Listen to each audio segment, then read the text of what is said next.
White board ಅಧಿಕೃತ ಒಪ್ಕೋಣ. ಒಂದು ಭಗವಂತ ಆ ಒಂದು ಯೋಗ್ಯತೆ ಕೊಟ್ಟಿಲ್ಲ ಬಡವ್ರ ಮಕ್ಕಳು ನಾವೆಲ್ಲ ಬದುಕಕ್ಕೆ ಬಿಡ್ರಪ್ಪ. We don't want yellow board. ಇವತ್ತು ದುಡಿದು ಬದುಕ್ತಾ ಇರೋರಿಗೆ ಕಲ್ಲು ಹಾಕಬೇಡಿ.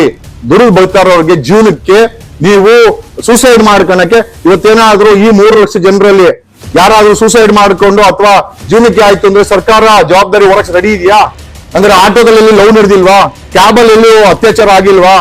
ರೇಪ್ಗಳಾಗಿಲ್ವಾ? ಅದೇನೋ ಒಂದು ಎಂಪ್ಲಾಯ್ಮೆಂಟ್ ಸೃಷ್ಟಿ ಮಾಡ್ಕೊಂಡಿದೀವಿ ಅಂತಂದ್ರೆ ಅದನ್ನ ಜೀವನ ಮಾಡೋಕ್ಕೂ ಬಿಡ್ತಾ ಇಲ್ಲ.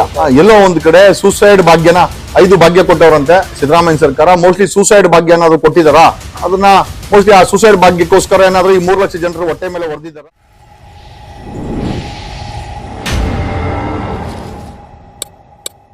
ಹುಡುಗರಿಗೆ ಅಷ್ಟೊಂದು ಮಾಹಿತಿ ಗೊತ್ತಿರಲ್ಲ. ಅಂದ್ರೆ ಈಗ ವೈಟ್ ಬೋರ್ಡ್ ಅಲ್ಲಿ ಮಾಡೋದು ಲೀಗಲ್ ಇಲ್ಲೀಗಲ್ ಏನು ಅಂತ ಗೊತ್ತಿಲ್ಲ. ಸರ್ ನಿಮ್ ಪ್ರಕಾರ ಇದ್ರ ಅಭಿಪ್ರಾಯ ಏನು ಸರ್? ನೋಡಿ, ಈಗ ಸರ್ ಸರ್ಕಾರ ಪ್ರತಿಯೊಂದಕ್ಕೂ ಕಾನೂನು ಅಂತ ಹೋಯ್ತು ಅಂತಂದ್ರೆ ಓಕೆ, ವೈಟ್ ಬೋರ್ಡು ಅಧಿಕೃತ ಒಪ್ಕೋಣ. White ಬೋರ್ಡಲ್ಲಿ ಓಡಾಡಬಾರ್ದು, okay. ಸರ್ಕಾರ ಅದೇ ರೀತಿ ಮಾಡಿದ್ರೆ ನಾವು ಪ್ರಶ್ನೆ ಮಾಡ್ಬೋದಾ? ಈಗ ನೋಡಿ, ಒಂದು ಗಾಡಿ ತಗೊಂಡ್ರೆ ನಾವು ಒಂದು ಇನೋವಾ ತಗೊಂಡ್ರೆ 20% ರೋಡ್ ಟ್ಯಾಕ್ಸ್ ಕಟ್ತೀವಿ. ಏನಕ್ಕೆ ಅಂತಂದ್ರೆ ಆ ಗಾಡಿ ಇರೋವರೆಗೂ ರಸ್ತೆಯಲ್ಲಿ ಓಡಾಡ್ಲಿಕ್ಕೆ. 25 ಲಕ್ಷ ರೂಪಾಯಿಂದ ಅಥವಾ 30 ಲಕ್ಷ ರೂಪಾಯಿ ನಾವು ಇನೋವಾ ತಗೊಂಡ್ರೆ ಹೆಚ್ಚು ಕಡಿಮೆ 6.5 ಲಕ್ಷ ರಸ್ತೆ ತೆರಿಗೆ ಕಟ್ತೀವಿ, ಒನ್ಲಿ ರೋಡ್ ಟ್ಯಾಕ್ಸ್. ಸೊ ಹಂಗಾರೆ ನಾವು ಜೀವನ ಇರೋ ಗಂಟ ನಾನು ಇಡೀ ಇಂಡಿಯಾದಲ್ಲಿ ಓಡಾಡಕ್ಕೆ ಆ ಇನೋವಾಗೆ ನಾನು ದುಡ್ಡು ಕಟ್ಟಿದ್ದೀನಿ ಅಂತ ಆಯ್ತು. ಸೊ ಕಟ್ಟಿದ್ಮೇಲೆ ನಾನು ಎಲ್ಲರೂ ತೆರಿಗೆ ಕಟ್ಟಬೇಕಾ? ಕಟ್ಟಂಗಿಲ್ಲ ತಾನೆ. ಮತ್ತೆ ಟೋಲ್ ಗೇಟ್ ಹಾಕಿದ್ದೀರಾ? ಅಂದ್ರೆ ಗಾಡಿ ತಗೊಂಡ್ಬೇಕಾದ್ರೆ ರೋಡ್ ಟ್ಯಾಕ್ಸ್ ಕಟ್ಟಬೇಕು, ಆಮೇಲೆ ದಿನ ನೀವು ವಸೂಲಿನೂ ಹಾಕ್ಬೇಕು. ಸರ್ಕಾರನೇ ಮಾಫಿಯಾ ನಡೆಸ್ತಾ ಇದೆ. ರೋಡ್ ಟ್ಯಾಕ್ಸ್ ಮಾಫಿಯಾನ ಕೇಂದ್ರ ಸರ್ಕಾರ ನಡೆಸ್ತಾ ಇದೆ, ರಾಜ್ಯ ಸರ್ಕಾರ ನಡೆಸ್ತಾ ಇದೆ. ರಾಜ್ಯ ಸರ್ಕಾರನು ಟೋಲ್ ಗೇಟ್ ಹಾಕಿ ವಸೂಲಿ ಮಾಡ್ತಾ ಇದೆ. ಅನಧಿಕೃತ, ಎರಡೂ ಅನಧಿಕೃತ ಅಲ್ರಿ. ಒಂದ್ಸತಿ ಒಂದು ಸೇವೆಗೆ ನಾವು ಟ್ಯಾಕ್ಸ್ ಕಟ್ಟಿದ್ಮೇಲೆ, ಗಾಡಿ ತಗೊಂಡ್ಬೇಕಾದ್ರೆ ನಾನು ಟ್ಯಾಕ್ಸ್ ಕಟ್ಟಿದ್ಮೇಲೆ ನಾನೇ ಟ್ಯಾಕ್ಸ್ ಕಟ್ಬೇಕು ಟೋಲ್ ಗೇಟು? ಸರ್ಕಾರನೇ ಮಾಫಿಯಾ ನಡೆಸ್ತಾ ಇದೆ. ಮಾಫಿಯಾ ನಡೆಸ್ತಾರ ಸರ್ಕಾರ. ವೈಟ್ ಬೋರ್ಡ್ ಅನಧಿಕೃತ ಅನ್ನಕ್ಕೆ ನೈತಿಕತೆ ಎಲ್ರಿ ಇದೆ? ಆಮೇಲೆ ದೇಶದಲ್ಲಿ ಎಲ್ಲಾ ನಾವು ಕಮರ್ಷಿಯಲ್ ಮಾಡಂಗಿದ್ರೆ ವೆಲ್ಫೇರ್ ಅನ್ನೋದಕ್ಕೆ ವೆಲ್ಫೇರ್ ಸ್ಟೇಟ್ ಅಂತ ಭಾರತವನ್ನ ಅಂತಾರೆ. India is A welfare state. ಒಬ್ಬ ಬಡವನಿಗೆ 5 kg ಅಕ್ಕಿ ಫ್ರೀಯಾಗಿ ಕೊಡ್ತೀವಿ. ವೈ? ಯಾಕಂದ್ರೆ ಸಂವಿಧಾನದ ಕೆಳಗಡೆ ಒಬ್ಬ ವ್ಯಕ್ತಿಗೆ, ಬಡ ವ್ಯಕ್ತಿಗೆ ಊಟವನ್ನ, ನೀರನ್ನ, ಗಾಳಿಯನ್ನ ಮತ್ತೆ ಐ ಥಿಂಕ್ ಮಿನಿಮಮ್ ಫೆಸಿಲಿಟಿಗಳನ್ನ ಕೊಡ್ಬೇಕಂತ ಸಂವಿಧಾನ ಹೇಳುತ್ತೆ. ಒಬ್ಬ ಫುಟ್ಪಾತ್ ಅಲ್ಲಿ ಅಂಗಡಿ ಇಟ್ಕೊಂಡು ಗೋಣಿ ಚೀಲ ಹಾಕೊಂಡು ಹಣ್ಣು ಮಾರ್ತಾನೆ. ದುಡ್ಡು ಇರೋನು ಅಂಗಡಿನಲ್ಲಿ ಅಡ್ವಾನ್ಸ್ ಕೊಟ್ಟು ಮಾರಿದ್ರೆ ಫುಟ್ಪಾತ್ ಅಲ್ಲಿ ಅವನೇನ್ ಕ್ರೈಮ್ ಮಾಡ್ತಾ ಇಲ್ಲ. ಸೊ ಎಲ್ಲೋ ಒಂದು ಕಡೆ ಪ್ರತಿಯೊಂದ್ರಲ್ಲೂ ಕಮರ್ಷಿಯಲೈಸೇಷನ್ ಅಥವಾ ತೆರಿಗೆ ಅನ್ನೋದು, ಈ ತೆರಿಗೆ ಐ ಥಿಂಕ್ ಮಾಫಿಯಾನ ಸರ್ಕಾರ ಬಳಸ್ತಾ ಇದೆ. ಈಗ ನಾವು ವೈಟ್ ಬೋರ್ಡ್ ಗಾಡಿ ತಗೊಂಡ್ರು ಕೂಡ ವಿ ಪೇ 15 to 20% ಟ್ಯಾಕ್ಸ್. 2 ವೀಲರ್ಗೂ ಕೂಡ ನಾವು 12 to 15% ಟ್ಯಾಕ್ಸ್ ಕಟ್ಟಿರ್ತೀವಿ. ಸೊ ರಸ್ತೆ ತೆರಿಗೆ ಕಟ್ಟಿದ್ಮೇಲೆ ಮತ್ತೆ ನಾವು ಅದನ್ನ ಎಲ್ಲೋ ಬೋರ್ಡ್ ಹಾಕಬೇಕು ಅಂತಂದ್ರೆ ಏನ್ ಕಾರಣ? ಯಾಕೆ ಸರ್ಕಾರ ಪ್ರತಿಯೊಂದಕ್ಕೂ ಕಾನೂನು ಅಂತ ಮಾಡುತ್ತೆ? ಸ್ವತಃ ತಾನೇ ಕಾನೂನು ಫಾಲೋ ಮಾಡಲ್ಲ. ಕೇಂದ್ರ ಸರ್ಕಾರ ಆಗಿರ್ಬೋದು, ರಾಜ್ಯ ಸರ್ಕಾರ ಆಗಿರ್ಬೋದು, ವೆಹಿಕಲ್ ರಿಜಿಸ್ಟ್ರೇಷನ್ ಮಾಡಿದ್ಮೇಲೆ ಮತ್ತೆ ಟೋಲ್ ಗೇಟ್ ಹಾಕಂಗಿಲ್ಲ. ಒಂದ್ ಕೆಲಸ ಮಾಡಕ್ಕೆ ಹೇಳಿ, ಈಗ ವೈಟ್ ಬೋರ್ಡ್ ಮಾಡ್ಬೇಕು ಅಂತಂದ್ರೆ ಟೋಲ್ ಗೇಟ್ಗಳನ್ನ ತೆರವುಗೊಳಿಸಬಹುದಲ್ವಾ? ನಮ್ಮ ರಾಜ್ಯದಲ್ಲಿ ರಾಷ್ಟ್ರೀಯ ಹೆದ್ದಾರಿಗಳ ಟೋಲ್ ಗೇಟ್ಗಳು 58 ಇದೆ, ರಾಜ್ಯ ಹೆದ್ದಾರಿಗಳಲ್ಲಿ 48 ಇದೆ. ಸೊ ಒಟ್ಟು 2 ಸೇರಿ 120 ಟೋಲ್ ಗೇಟ್ಗಳಲ್ಲಿ ವಸೂಲಿ ಆಗ್ತೀರಾ ನಾವು ಟ್ಯಾಕ್ಸ್ ಕಟ್ಟಿದ್ಮೇಲೆ. ತೆರವು ಮಾಡಿ. ಹಂಗಾರೆ ಸರ್ಕಾರನೇ ತಪ್ಪು ಮಾಡ್ತಾ ಇರ್ಬೇಕಾರೆ ಈ ವೈಟ್ ಬೋರ್ಡ್ ಅಲ್ಲಿ ಬಡವರು, ಪಾರ್ಟ್ ಟೈಮ್ ಜಾಬರ್ಸ್ ನೀವು ಬೆಲೆ ಏರಿಕೆ ಮಾಡಿದೀರಾ. ಕೇಂದ್ರ ಸರ್ಕಾರ ಗ್ಯಾಸ್ ಬೆಲೆ ಜಾಸ್ತಿ ಮಾಡಿದೆ, ಕರೆಂಟ್ ಬೆಲೆ ಜಾಸ್ತಿ ಮಾಡಿದೆ, ಮೆಟ್ರೋ ಬೆಲೆ ಜಾಸ್ತಿ ಮಾಡಿದೆ, ಮಕ್ಕಳ ಅಡ್ಮಿಷನ್ ಜಾಸ್ತಿ ಮಾಡಿದೆ, ಎಲ್ಲ ಡೈರೆಕ್ಟ್ ಟ್ಯಾಕ್ಸ್, ಇಂಡೈರೆಕ್ಟ್ ಟ್ಯಾಕ್ಸ್ ಪ್ರತಿಯೊಂದ್ರ ಮೇಲೆ ಗ್ಯಾಸ್ ಬೆಲೆ ಜಾಸ್ತಿ ಮಾಡಿದೆ, ಕರೆಂಟ್ ಬೆಲೆ ಜಾಸ್ತಿ ಮಾಡಿದೆ, ಎಲ್ಲ ಟ್ರಾನ್ಸ್ಪೋರ್ಟ್, ಟ್ರೈನು ಇಂಥದ್ದು ಬಿಡಿದಿರೋ ಬೆಲೆ ಜಾಸ್ತಿ ಮಾಡಿದೆ. ಈಗ ತಿಂಗಳಿಗೆ 1 ಲಕ್ಷ ಬಂದ್ರೆ ಸಾಲ್ತಾ ಇಲ್ಲ, ಮಕ್ಕಳಿಗೆ ಫೀಸ್ ಕಟ್ಟಕ್ ಆಗ್ತಾ ಇಲ್ಲ. ಯಾರೋ ಹುಡುಗರು 2 ಗಂಟೆವರೆಗೂ ಕಾಲೇಜ್ಗೆ ಹೋಗಿ 2 ಗಂಟೆ ಮೇಲೆ 10 ಗಂಟೆವರೆಗೂ ಅವನು ಪಾರ್ಟ್ ಟೈಮು ಓದ್ಕೊಂಡು ಬೈಕ್ ಟ್ಯಾಕ್ಸಿ ಓಡಿಸಿ ಸೆಲ್ಫ್ ಎಂಪ್ಲಾಯ್ಮೆಂಟ್ ಮಾಡೋದು ತಪ್ಪಾ? ಹಂಗಾರೆ ನಿಮ್ ಪ್ರಕಾರ ಗಾಂಜಾ, ಅಫೀಮು ಮಾಡ್ಬೇಕಾ ಹುಡುಗರು? ಅಥವಾ ಚೈನ್ ಸ್ನ್ಯಾಚಿಂಗ್ ಮಾಡ್ಬೇಕಾ? ಅಥವಾ ಕ್ರೈಮ್ ಮಾಡ್ಬೇಕಾ? ಎಲ್ಲರೂ ಸಿದ್ದರಾಮಯ್ಯ ಮಕ್ಕಳ ತರ ಅದೃಷ್ಟವಂತರ MLC ಆಗಕ್ಕೆ, ಯಡಿಯೂರಪ್ಪನ ತರ ರಾಜ್ಯಾಧ್ಯಕ್ಷ ಆಗಕ್ಕಾಗ್ತದ? ಕುಮಾರಸ್ವಾಮಿ ಮಗನ್ ತರ, ನಿಖಿಲ್ ಕುಮಾರಸ್ವಾಮಿ ತರ ರಾಜ್ಯಾಧ್ಯಕ್ಷರಾಗಿ ನಮ್ಮಪ್ಪ CM ಅಂತ ಹೇಳಕ್ಕಾಗತ್ತಾ? ಎಲ್ಲರಿಗೂ ಆ ಒಂದು ಭಗವಂತ ಆ ಒಂದು ಯೋಗ್ಯತೆ ಕೊಟ್ಟಿಲ್ಲ ಬಡವ್ರ ಮಕ್ಕಳು ನಾವೆಲ್ಲ ಬದುಕಕ್ಕೆ ಬಿಡ್ರಪ್ಪ. ಅದ್ರಲ್ಲೂ ಕೂಡ ನೀವು ಕಾನೂನು ತಗೊಂಬತ್ತೀರಿ ಅಂದ್ರೆ ನೀವೆಷ್ಟು ಮಟ್ಟಿಗೆ ಕಾನೂನನ್ನ ಫಾಲೋ ಮಾಡ್ತಾ ಇದ್ದೀರಾ? V don't want yellow board. ಇವತ್ತು ದುಡಿದು ಬದುಕ್ತಾ ಇರೋರಿಗೆ ಕಲ್ಲು ಹಾಕಬೇಡಿ. ದುಡಿದು ಬದುಕ್ತಾ ಇರೋರಿಗೆ ಜೀವನಕ್ಕೆ ನೀವು ಸೂಸೈಡ್ ಮಾಡ್ಕೊಳಕ್ಕೆ ಇವತ್ತೇನಾದ್ರೂ ಈ 3 ಲಕ್ಷ ಜನರಲ್ಲಿ ಯಾರಾದ್ರೂ ಸೂಸೈಡ್ ಮಾಡ್ಕೊಂಡು ಅಥವಾ ಜೀವನಕ್ಕೆ ಆಯ್ತು ಅಂದ್ರೆ ಸರ್ಕಾರ ಜವಾಬ್ದಾರಿ ಹೊರಕ್ಕೆ ರೆಡಿ ಇದೆಯಾ? ಎಷ್ಟೋ ಜನ ಸಾಲ ಮಾಡ್ಕೊಂಡಿರ್ತಾರೆ, ಎಷ್ಟೋ ಜನ ಲೋನ್ಗಳು ತಗೊಂಡಿರ್ತಾರೆ, ಎಷ್ಟೋ ಜನ ಫೀಸ್ಗಳು ಕಟ್ಟಿಲ್ಲ, ಎಷ್ಟೋ ಜನ ಮಕ್ಕಳು ನನಗೆ ಫೋನ್ ಮಾಡ್ತಾರೆ, ಸರ್ ಈ ತಿಂಗಳು ನಾನು ಫೀಸ್ ಕಟ್ಟಕ್ ಆಗ್ತಾ ಇಲ್ಲ, ಈ ತಿಂಗಳು ನಾನು ಸೆಮಿಸ್ಟರ್ ಫೀಸ್ ಕಟ್ಟಕ್ ಆಗ್ತಾ ಇಲ್ಲ, ಈ ತಿಂಗಳು ನನ್ಗೆ ಬೈಕ್ EMI ಕಟ್ಟಕ್ ಆಗ್ತಾ ಇಲ್ಲ. ಮಕ್ಕಳು EMI ಕಟ್ಕೊಂಡು ಹೆಣ್ಣು ಮಕ್ಕಳು ಕಟ್ತಾ ಇದಾರೆ, ಬೈಕ್ ಟ್ಯಾಕ್ಸಿ ಓಡಿಸ್ತಾ ಇದಾರೆ ಹೆಣ್ಣು ಮಕ್ಕಳು.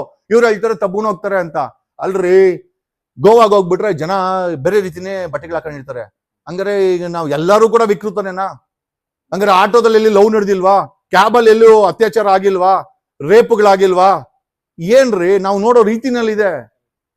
ದೊಡ್ಡ ದೊಡ್ಡವರು ಸ್ಟಾರ್ ಹೋಟ್ಲ್ಗಳಲ್ಲಿ ಫಿಲಂ ಇಂಡಸ್ಟ್ರಿಯವರು ದೊಡ್ಡವರು ಏನೇನೋ ಮಾಡ್ಕೊಳ್ತಾರೆ, ನಾವೆಲ್ಲ ಕೇಳಕ್ ಹೋಗ್ತೀರಾ? ಹಂಗಾರೆ ಬೈಕಲ್ಲೇ ನಡಿಬೇಕಲ್ಲ ವ್ಯವಹಾರ, ಸ್ಟಾರ್ ಹೋಟ್ಲಲ್ಲಿ ನಡಿಯಲ್ವಾ? ರಿಸಾರ್ಟ್ಸ್ ಅಲ್ಲಿ ನಡಿಯಲ್ವಾ? ಆಟೋದಲ್ಲಿ ನಡಿಯಲ್ವಾ? ಎಲ್ಲ ನಡೀತದೆ, ನಾವು ನೋಡೋ ದೃಷ್ಟಿ ಅಷ್ಟೇ. ಅದು ಅವ್ರವ್ರ ಇಚ್ಛೆಗೆ ಬಿಟ್ಟಿದ್ದು, ಅದು ಅವ್ರವ್ರ ಪ್ರೈವೇಟು. ಹಾಗಾಗಿ ಐ ಥಿಂಕ್ ಬೈಕ್ ಟ್ಯಾಕ್ಸಿ ವಿಚಾರದಲ್ಲಿ ಆಟೋ ಮಾಫಿಯಾಗೆ ಸರ್ಕಾರ ಇಂಡೈರೆಕ್ಟ್ ಆಗಿ ಸಪೋರ್ಟ್ ಮಾಡ್ತಾ ಇದೆ.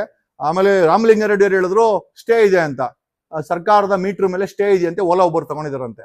ಈಗ ನಮ್ ಸ್ಟೇ ಇದ್ರೆ ಕಪಿಲ್ ಸಿಬಲ್ ಕರ್ಕೊಂಡ್ಬಂದು ವೆಕೆಟ್ ಮಾಡಿಸ್ಲಿ.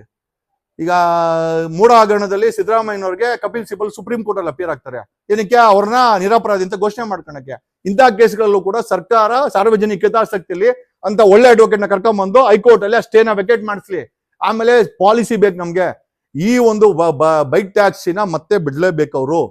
ಎಷ್ಟು ಇಲ್ಲ ಅಂತಂದ್ರೆ ಒಂದ್ ಕೆಲಸ ಮಾಡಿ, ಆಟೋದ ನಾವು ಬೈಕ್ ಟ್ಯಾಕ್ಸಿ ರೇಟ್ಗೆ ನಾವು ಆಟೋ ಕೊಡ್ಲಿ, ನಾವು ಆ ರೇಟ್ ಕೊಡ್ತೀವಿ, ನಮ್ಮನ್ನ ಆಟೋದಲ್ಲಿ ಕರ್ಕೊಂಡ್ಲಿ, ಸರ್ಕಾರ ಮಿಕ್ಕಿದನ್ನ ಸಬ್ಸಿಡಿ ಕೊಡ್ಲಿ. ಆ ರೀತಿ ಆದ್ರೂ ಮಾಡ್ಲಿ.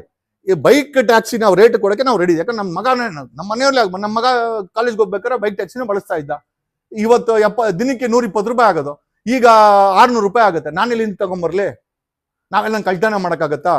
ಪ್ರತಿಯೊಂದು ಪೇರೆಂಟ್ಸ್ ಇದೇ ಸಮಸ್ಯೆ ಇದೆ. ಸ್ಕೇಟಿಂಗ್ ಹೋಗ್ತಾರೆ ಮಕ್ಕಳು, ಮ್ಯೂಸಿಕ್ ಸ್ಕೂಲ್ಗೆ ಹೋಗ್ತಾರೆ, ಮ್ಯೂಸಿಕ್ ಕ್ಲಾಸ್ಗೆ ಹೋಗ್ತಾರೆ, ದಿನಕ್ಕೆ 3 ಕಡೆ 4 ಕಡೆ ಮಕ್ಕಳು ಹೋಗ್ತಾರೆ. ಪ್ರತಿಯೊಂದು ಕಡೆ ತಂದೆ ತಾಯಿಗೆ ಬ್ರೇಕ್ ಆಗುತ್ತಾ? ಬೆಳೆದಿರೋ ಮಕ್ಕಳು ಬೈಕ್ ಟ್ಯಾಕ್ಸಿನಲ್ಲಿ ಹೋಗ್ತಾರೆ. ಈಗ ಬೈಕ್ ಟ್ಯಾಕ್ಸಿಲಿ ಹೋಗೋರೆಲ್ಲ ಲವ್ ಮಾಡ್ತಾರೆ ಅಂತಂದ್ರೆ, ಹಂಗಾರೆ ಆಟೋದಲ್ಲಿ 20 ಲಕ್ಷ ಆಟೋಗಳಿದೆ, ಅಲ್ಲೆಲ್ಲಿ ಲವ್ ಆಗಿಲ್ವಾ? ಅಲ್ಲೆಲ್ಲಿ ಅತ್ಯಾಚಾರ ಆಗಿಲ್ವಾ? ಅಲ್ಲೆಲ್ಲಿ ಲೂಟಿ ಆಗಿಲ್ವಾ? ಅಲ್ಲೆಲ್ಲಿ ದುರ್ಬಳಕೆ ಆಗಿಲ್ವಾ? ನೀವೆಲ್ಲ ಸತ್ಯಹರಿಶ್ಚಂದ್ರ ಮಕ್ಕಳ ಸರ್ಟಿಫಿಕೇಟ್ ಇದೆಯಾ? ಗೊತ್ತಿಲ್ಲ. ಸರ್ ಈಗ ಅದೇ ಏನಪ್ಪ ಅಂದ್ರೆ ಈಗ ಸುಮಾರು ಜನ ಈಗ ಬೀದಿಗೆ ಬಂದ್ಬಿಟ್ಟಿದ್ದಾರೆ ಸರ್. ಸೊ ಇದನ್ನೇ ನಂಬ್ಕೊಂಡು ಈಗ ಲಕ್ಷಾಂತರ ಜನ ಇದ್ರು. ಸೊ ಈಗ ಗೌರ್ಮೆಂಟ್ ಅವರು ಒಂದ್ ಕಡೆ ಅವ್ರಿಗೆ ಯಾವ್ದೇ ರೀತಿ ಕೆಲಸಗಳು ಮಾಡ್ಕೊಡಲ್ಲ. ಸೊ ನಾವು ನೋಡ್ದಂಗೆ ಸುಮಾರು ಜನ ನಮ್ಮ ಹತ್ರನೇ ವಿಡಿಯೋಸ್ ಇದಾರೆ. ಸೊ ಚೆನ್ನಾಗಿ ಓದ್ಕೊಂಡಿರೋರೆ ಸರಿಯಾಗಿ ಕೆಲಸ ಸಿಕ್ಕಿದ್ರೆ ಈ ಕೆಲಸಗಳನ್ನ ಮಾಡ್ಕೊಂಡು ಅವರ ಅಂದ್ರೆ ಎಜುಕೇಶನ್ಗೆ ಸಾಲ ಗೀಲ ಮಾಡ್ಕೊಂಡು ಸೊ ಅವ್ರ ಮನೇನ ನಡೆಸ್ಕೊಂಡು ಹೆಂಗೋ ಹೋಗ್ತಾ ಇದ್ರು. ಬಟ್ ಈಗ ಅವರೆಲ್ಲರೂ ಬೀದಿಗೆ ಬಂದ್ಬಿಡಿದೆ. ಸೊ ಅವ್ರಿಗೆ ಅಟ್ಲೀಸ್ಟ್ ಇವರು ಇದು ಬೇಡ ಅಂತಂದಾಗ ಅವ್ರಿಗೆ ಏನಾದ್ರು ಒಂದು ದಾರಿ ಮಾಡ್ಕೊಡ್ಬೇಕಲ್ವಾ ಸರ್? ಸರ್ಕಾರ ಎಂಪ್ಲಾಯ್ಮೆಂಟ್ ಕೊಡಲ್ಲ. ಆ ರೀತಿ ಎಂಪ್ಲಾಯ್ಮೆಂಟ್ ಕೊಡೋಂತ ಸರ್ಕಾರ ಅಲ್ಲ. ಹೋಗ್ಲಿ, ನಾವೇ ಏನೋ ಒಂದು ಎಂಪ್ಲಾಯ್ಮೆಂಟ್ ಸೃಷ್ಟಿ ಮಾಡ್ಕೊಂಡಿದೀವಿ ಅಂತಂದ್ರೆ ಅದನ್ನ ಜೀವನ ಮಾಡೋಕ್ಕೂ ಬಿಡ್ತಾ ಇಲ್ಲ. ಹಂಗಾರೆ ಏನಂಗಾರೆ ಸೂಸೈಡ್ ಮಾಡ್ಕೊಂಡು ಸಾಯ್ಬೇಕಾ ಬಡವ್ರ ಮಕ್ಕಳು? ಎಲ್ಲೋ ಒಂದ್ ಕಡೆ ಸೂಸೈಡ್ ಭಾಗ್ಯನ 5 ಭಾಗ್ಯ ಕೊಟ್ಟವ್ರಂತೆ ಸಿದ್ದರಾಮಯ್ಯ ಸರ್ಕಾರ. ಮೋಸ್ಟ್ಲಿ ಸೂಸೈಡ್ ಭಾಗ್ಯ ಏನಾದ್ರು ಕೊಟ್ಟಿದಾರಾ? ಅದನ್ನ ಮೋಸ್ಟ್ಲಿ ಆ ಸೂಸೈಡ್ ಭಾಗ್ಯಕ್ಕೋಸ್ಕರ ಏನಾದ್ರು ಈ 3 ಲಕ್ಷ ಜನರು ಹೊಟ್ಟೆ ಮೇಲೆ ಹೊಡೆದಿದ್ದಾರಾ? ಈ ಆಟೋ ಮಾಫಿಯಾಗೆ ಸಪೋರ್ಟ್ ಮಾಡ್ತಾ ಇದಾರಾ? ಈ ಆಟೋ ಮಾಫಿಯಾನ ನಾವು ಬ್ರೇಕ್ ಮಾಡ್ತೀವಿ.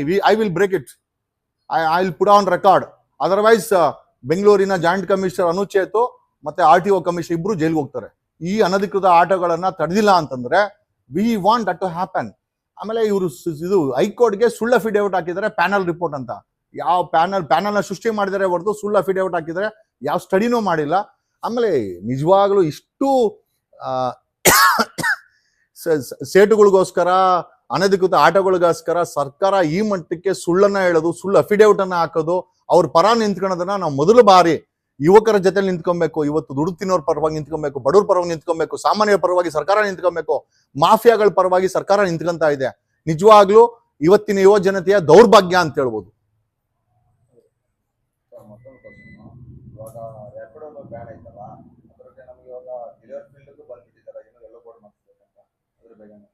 ಇಲ್ಲ ನೋಡಿ ಸರ್,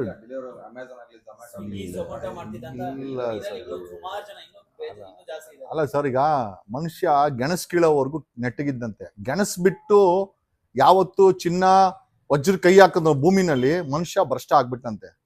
ಒಂದು ಲೆವೆಲ್ ಅವ್ರಿಗೂ ಕಮರ್ಷಿಯಲೈಸೇಷನ್. ಓಕೆ, ನಮ್ಮ ಇದೇನು ಸಂವಿಧಾನಿಕವಾಗಿ welfare is a state of authority ಅಂತ ಹೇಳ್ತಾರೆ. ಏನಕ್ಕೆ ಅಂತಂದ್ರೆ ಸಾಮಾಜಿಕವಾಗಿ ತೆರಿಗೆ ಕಟ್ಟೋದೇನೇನೆ ಅನ್ನ ಇಲ್ದವನ್ಗೆ ಕೆಲಸ ಇಲ್ದವನ್ಗೆ ಕೆಲಸ ಕೊಡಿ ಅಂತ, ಅನ್ನ ಇಲ್ದವನ್ಗೆ ಅನ್ನ ಕೊಡಿ ಅಂತ, ಸೂರು ಇಲ್ದವನ್ಗೆ ಸೂರು ಕೊಡಿ ಅಂತ ಸರ್ಕಾರಗಳ ಕೆಲಸ ಮಾಡ್ತಾ ಇಲ್ಲ. ನಮ್ಮ ತೆರಿಗೆಯಿಂದ ಸರ್ಕಾರ ನಡೀತಾ ಇದೆ. ನಮ್ಮ ಹೊಟ್ಟೆ ಮೇಲೆ ಈಗ ನಾವು ಕಳ್ತನ ಮಾಡ್ತಾ ಇದ್ರೆ ನಿಲ್ಸಿದ್ರೆ ಪರವಾಗಿಲ್ಲ, ಈಗ ನಾವು ಗಾಡಿಗಳನ್ನ ಓಡಿಸ್ತಾ ಇದ್ರೆ ಅದನ್ನ ಕಿತ್ಕೊಂಡು ನಮ್ಮ ಹೊಟ್ಟೆ ಮೇಲೆ ಕಣ್ಣೀರ್ ಬಟ್ಟೆ ಹಾಕಿದ್ರೆ ಮೋಸ್ಟ್ಲಿ ಇದೊಂದು ಭ್ರಷ್ಟ ಸರ್ಕಾರ, ಒಂದು ಭ್ರಷ್ಟ ವ್ಯವಸ್ಥೆ, ಒಂದು ಮಾಫಿಯಾಗೆ ಎದುರ್ಕೊಂಡು ಇದನ್ನೆಲ್ಲ ಮಾಡ್ತಾ ಇದ್ದಾರೆ. ಈ ಆಟೋ ಮಾಫಿಯಾ ನಡೆಸ್ತಾ ಇರೋರು ಬೆಂಗಳೂರಲ್ಲಿರೋ ಸೇಟುಗಳು. ಈ ಹವಾಲ ಹಣ ತಗೊಂಬಂದು ಈ ಆಟೋಗಳಿಗೆ ಫೈನಾನ್ಸ್ಗಳನ್ನ ಕೊಟ್ಟು ಕಂಪನಿಗಳ ಕೈಲಿ ಆಟೋಗಳನ್ನ ಮಾರಾಟ ಮಾಡಿಸಿ ಆಟೋ ಕೈಯಲ್ಲಿ, ಆಮೇಲೆ 1,67,000 ಆಟೋ ಬಿಟ್ಟು 20 ಲಕ್ಷ ಆಟೋ ಇದ್ಮೇಲೆ ಇದನ್ನ ಹೆಂಗ್ ರಿಜಿಸ್ಟ್ರೇಷನ್ ಮಾಡಿದ್ರಿ? ಏನ್ ಡೂಪ್ಲಿಕೇಟ್ ರಿಜಿಸ್ಟ್ರೇಷನ್ ಮಾಡಿದೀರಾ? ಯಾವ ನಂಬರಲ್ಲಿ ಮಾಡಿದೀರಾ? ಆಮೇಲೆ ಆಟೋಗಳ ತಪಾಸಣೆ ಯಾಕಾಗಿಲ್ಲ? ನಾನು ವಿಡಿಯೋ ಮಾಡಿದ್ಮೇಲೆ ಪೊಲೀಸ್ ಇಲಾಖೆ ಎಚ್ಚೆತ್ಕೊಂಡು ತಪಾಸಣೆ ಮಾಡ್ತಾ ಇದ್ದೆ. ಅದಕ್ಕೆ ಮುಂಚೆ ಕಲೆಕ್ಷನ್ ಮಾಡ್ಕೊಂತ ಇದ್ರಾ? ತಿಂಗಳು 100 ಕೋಟಿ ಕಲೆಕ್ಷನ್ ಬರ್ತಾ ಇದೆ ಅಂತೆ, ನಿಜಾನಾ? 500 ರೂಪಾಯಿ ಆಟೋ, ಪ್ರತಿಯೊಂದು ಆಟೋ 20 ಲಕ್ಷ ಆಟೋ, ಪ್ರತಿಯೊಂದು ಆಟೋ 500 ರೂಪಾಯಿ ಅನಧಿಕೃತವಾಗಿ ಕಲೆಕ್ಷನ್ ಮಾಡ್ತಾ ಇದ್ರು ಅಂತ ವಿಚಾರ ಇದೆ. ಇದು ಸಿಬಿಐಗೆ ತಿಳಿಸ್ಬೇಕು. ಈ ರೀತಿ ಮಾಫಿಯಾಗಳನ್ನ ಮಾಡ್ಕೊಂಡು ಅಂದ್ರೆ 500 ರೂಪಾಯಿ ಒಂದು ಆಟೋ ಅಂದ್ರೆ 20 ಲಕ್ಷ ಆಟೋಗೆ 100 ಕೋಟಿ ರೂಪಾಯಿ ಆಯ್ತು. ಹಂಗಾರೆ 100 ಕೋಟಿ ರೂಪಾಯಿ ಕಲೆಕ್ಟ್ ಆಗ್ತಾ ಇದೆಯಾ? ಇದು ಪ್ರಶ್ನೆ, ನಾನು ಕೇಳಂದ ಪ್ರಶ್ನೆ. ಇದು ಸುಳ್ಳೋ ನಿಜನೋ ತನಿಖೆಯಿಂದನೇ ಗೊತ್ತಾಗ್ಬೇಕು. RTOಗೆ, ಟ್ರಾಫಿಕ್ ಅವ್ರಿಗೆ, ಸರ್ಕಾರಕ್ಕೆ ಅನಧಿಕೃತವಾಗಿ ಈ ಒಂದು ಆಟೋಗಳಿಂದ ತಿಂಗಳಿಗೆ 100 ಕೋಟಿ ಹೋಗ್ತಾ ಇತ್ತು. ಪ್ರತಿಯೊಬ್ಬ ಆಟೋನು 500 ರೂಪಾಯಿ ಸುಂಕ ಕಟ್ತಾ ಇದ್ದ, ಅಂದ್ರೆ ಈ ಮಾಫಿಯಾ ಸುಂಕ ಕಟ್ತಾ ಇದ್ದ ಅಂತ ವಿಚಾರ ಇದೆ. ತನಿಖೆ ಮಾಡ್ಲಿ. ಈಗ ವೈಟ್ ಬೋರ್ಡ್ ಇಟ್ಕೊಂಡಿರೋದು ದೊಡ್ಡ ಅಪರಾಧ, ನೇಣಾಕೊಂಡ್ಬಿಟ್ರು. ಈಗ ಅದನ್ನ ವೈಟ್ ಬೋರ್ಡ್ ದಂಧೆ, ವೈಟ್ ಬೋರ್ಡ್ ಬಿಸ್ನೆಸ್ಗೆ ಇವ್ರು ನೇಣಾಕ್ಬಿಟ್ಟಿದ್ದಾರೆ. ಈಗ ಅದನ್ನ ಅಷ್ಟು ನಿಕೃಷ್ಟ ಕಾಣದ ಮೇಲೆ ಈ ಮಾಫಿಯಾನ ತನಿಖೆ ಮಾಡ್ಬೇಕಲ್ವಾ?